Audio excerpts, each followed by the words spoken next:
कावड़ यात्रा में नेम प्लेट का मामला जो गरमाया है वो अब थमने का नाम नहीं ले रहा, रुकने का नाम नहीं ले रहा। अब कावड़ यात्रा के बाद नेम प्लेट की ये गाज जो गिरनी है वो हेयर सैलून,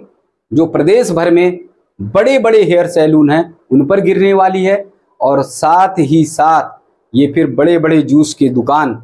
जो शहर भर में फैली हुई है, प्रदेश भर में फैली हुई हैं, उन जूस की दुकानों पर और ब्यूटी पार्लर पर ये गाज गिरने वाली है। यानी इन सब की भी अब असलियत खुलेगी, पोल खुलेगी और इन सब को भी अपने नाम लिखने होंगे, क्योंकि पूरे प्रदेश भर में बड़े बड़े जो सैलून हैं, ये सैलून रहीम खान के हैं तो कहीं पर ये सैलून अकबरुद्दीन के हैं, यानी अलग अलग नाम के हैं और इन्हें चलाया किसी और नाम से जा रहा है। कहीं दिल्ली सैलून, दिल्ली सैलून, कहीं लखनऊ सैलून करके नाम चलाए जा रहे हैं, तो यह कहीं पर सुपर स्टार, कहीं पे तमाम ऐसे नाम से, यानी असली जो इनका नाम है वो छिपा हुआ है। तो नेम प्लेट तो ये कभी लगाते नहीं, बड़े बड़े सैलूनों पर, बड़े बड़े प्रतिष्ठानों पर नेम प्लेट लगाना इन्होंने बंद कर दिया है। लेकिन अब तैयारी चल रही है कावड़ यात्रा के बाद से कि हेयर सैलून पर सबसे ज़्यादा, सबसे बड़ी गाज गिरने वाली है। जो बड़े बड़े सैलून हैं वहाँ पर इन्हें नेम प्लेट लगानी होगी। अगर वो रहमान की है, अगर वो रहीम की है, तो साफ तौर पर ये लिखना होगा कि ये रहीम की दुकान है, रहीम का सैलून है, ये रहमान की दुकान है और रहमान का सैलून है। इसी के साथ उत्तर प्रदेश में एक बहुत बड़ी और कार्रवाई चलने वाली है, और वो ये कि ब्यूटी पार्लर बहुत बड़े पैमाने पर तमाम मुस्लिम महिलाएं चलाती हैं, तमाम मुस्लिम लोग भी चलाते हैं, लेकिन उन्होंने भी नाम रख रखा है, रजनी ब्यूटी पार्लर, रागनी रखा है, देविका रखा है, तमाम ऐसे हिंदुओं के नाम से उन्होंने ब्यूटी पार्लर के नाम भी रख रखे हैं। ऐसी स्थिति में तमाम हिंदू महिलाएं जो हैं वो समझ नहीं पाती, जान नहीं पाती, उन ब्यूटी पार्लरों में जाती हैं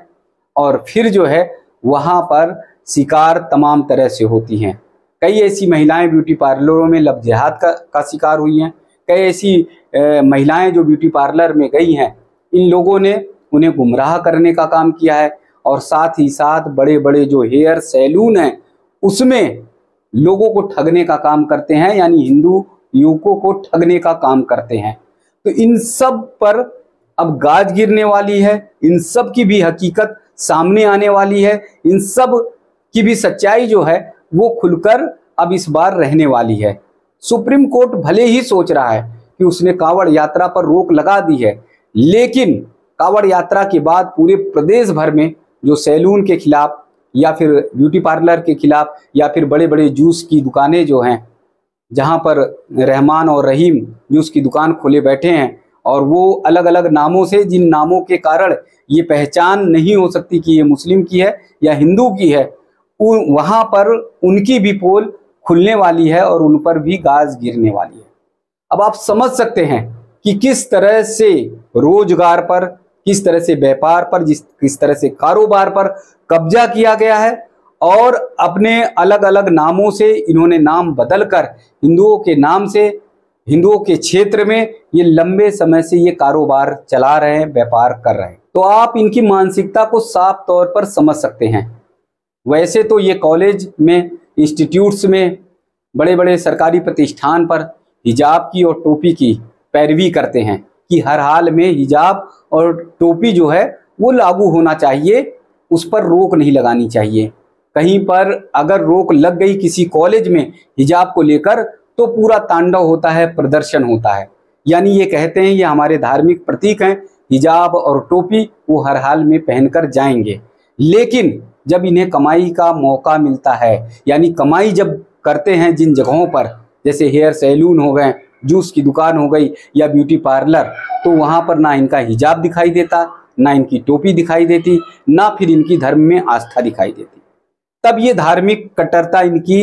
वहाँ पर नहीं दिखती। और वैसे अन्य जगहों पर, स्कूल, कॉलेजेज, यूनिवर्सिटी, उन जगहों पर इनकी धार्मिक कट्टरता दिखाई देती है। ये टोपी लगाते हुए, हिजाब लगाए पहने हुए इनकी जो महिलाएं हैं वो सब निकलती हैं। तो साफ तौर पर ये पता चलता है कि जहाँ पर इनके कमाई के मौके होते हैं तो तहाँ ये एकदम रहीम जो है राम बनने की कोशिश करते हैं, सहसूड़ बन जाते हैं, एकदम सहज और सरल में बन जाते हैं, मिलजुल कर काम करने की बात करते हैं। जैसे कांवड़ यात्रा को कहते हैं कि बड़े अच्छे तरीके से कांवड़ यात्रा को हम संपन्न कराएंगे, हमारी कोशिश है कि कांवड़ यात्रा को संपन्न कराया जाए। लेकिन ये कभी कसम नहीं खाते हैं कि रामनवमी की यात्रा को हम अच्छे से संपन्न कराएंगे, कभी ये नहीं कहते हैं कि दुर्गा पूजा की यात्रा को बहुत अच्छे से संपन्न कराएंगे, कांवड़ यात्रा को सिर्फ बहुत अच्छे से संपन्न कराएंगे ये कहते हैं। तो ऐसे में